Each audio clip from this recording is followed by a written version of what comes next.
All right, everyone, we are going to go ahead and help with this roast chicken with Rosemary. I got a call yesterday or a Slack asking if we could help out with this, and that is no problem. That is what I am here for. So let's go ahead and prep. What we're going to do is get our onions and our lemons. We're going to cut those into quarters. If you don't know what quarters means, it means you're going to cut it in half and then cut it again. So if you look to the left, you see the onions. Those are cut in half. And if you look to the right, well, those are oranges. I couldn't find lemons. They cut them again, and those are quarters. So you're going to cut it in half and then cut it in half again. And those are going to be your quarters. Next up, we're going to get our rosemary and our garlic. So we're going to chop those up really fine. Now, the garlic on the right has skin on it. You're going to want to take off that skin, and it should be a little white part. Go ahead, chop that up very fine, and chop up the rosemary as well, very fine.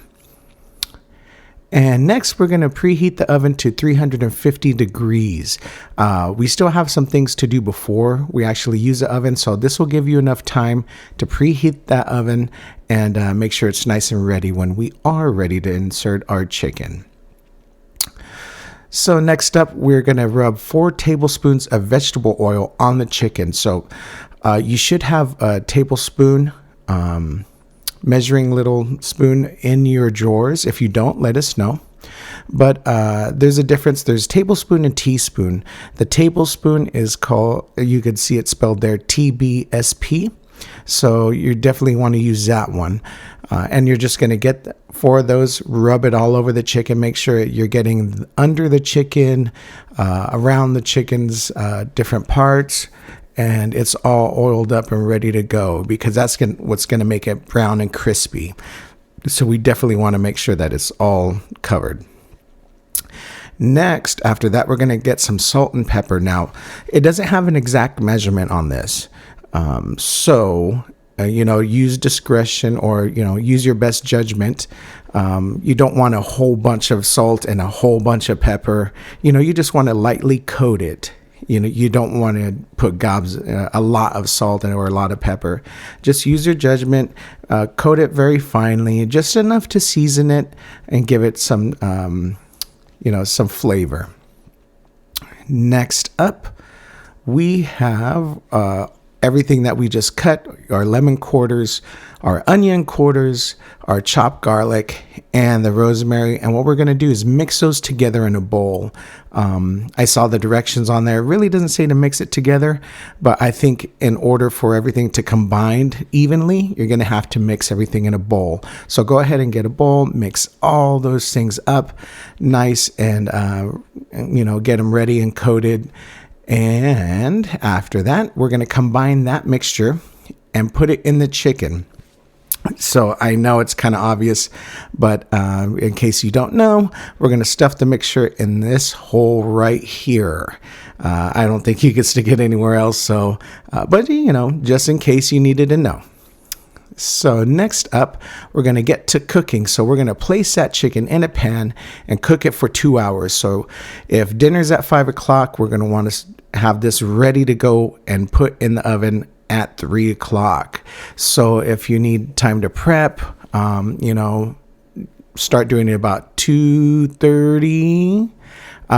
But it should take about 2 hours depending on how big the chicken is. I don't think it's going to be too big, but you're definitely going to want to keep an eye on it. Even though it says 2 hours, it might be done in 1 hour and 45 minutes. So how do we check that? Well, I'll show you later. And as that chicken is cooking, we're going to want to sanitize all the surfaces that we were using in cooking.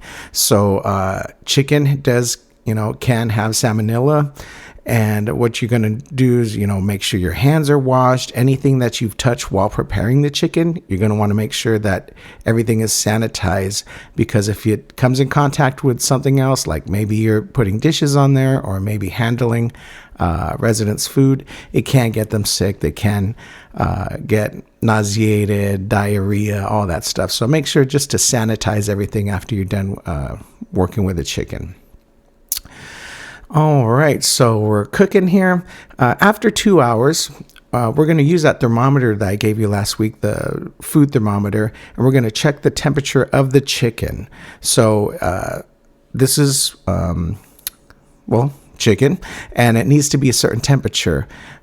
So even if it looks like it's nice and brown and everything's ready, that doesn't necessarily mean that it's safe to eat. So you're going to get that thermometer and you're going to stick it in the thickest part of the chicken, which is the breast. And you could see there where I inserted it there.